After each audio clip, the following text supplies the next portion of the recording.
देखो दीर्घ 3 मास धरी ए अंचल रे माइनिंग को लेकर चोरा खणी को लेकर विभिन्न प्रकार अनैतिक काम घटुची, विभिन्न प्रकार हिंसा घटुची। आप देखिथे किछि दिन तले गोटे युवक को हत्या कर दिया गला, किछि दिन तले गत 4 तारिख रे गुली वर्षण करागला, बोमा पड़ुची, विभिन्न प्रकार अनैतिक कार्य होची। आकु नेइकरी आमे जिल्लापाल को भेटिकी एक अभियोग पत्र दाखल करूँ।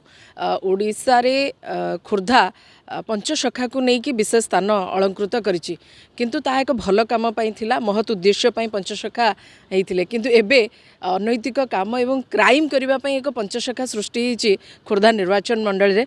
से माने होउछंती जगदीश शंकर साहू, प्रकाश राउतराय। आपण प्रकाश राउतराय को बेस भल भाव जानिथिबे, जी कि चोरा बंदूक कारोबार रे लिप्त थिले एवं धरा पड़ी थिले। तांको जेल मध्ये होइथिला।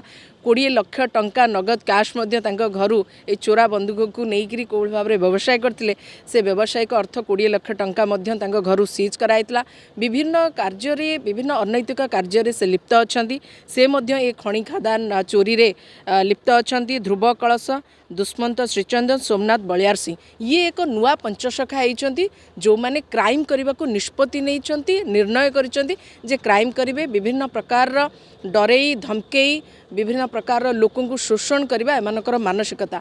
ता विरुद्ध रे आमे जिल्लापाल को भेटिलु, तांको अभियोग पत्र मध्ये देलु। ए जो 5 जनक बा पंचसखा मु कहली जे इलीगल पंचसखा होइछंती, सेमानक विरुद्ध रे दृढ़ कार्यानुष्ठान ग्रहण करबा को मध्ये दाबी जणैलु। 2019 रो एक खणी को कोभली भाव में चंचकता करी 2024 रे खनन पाई किए तांको परमिशन देला, कौठू परमिशन से माने पाइले ता मध्य इनक्वारी करबा पाई जिल्लापाल को कहलु। आ दुर्भाग्यर कथा खोर्धा जो टोटल खोर्धा जिल्ला रे ये काम घटू नाही, जोठी जिल्लापाल ऑफिस तांको नाक तले ये सब घटना घटी जाउची।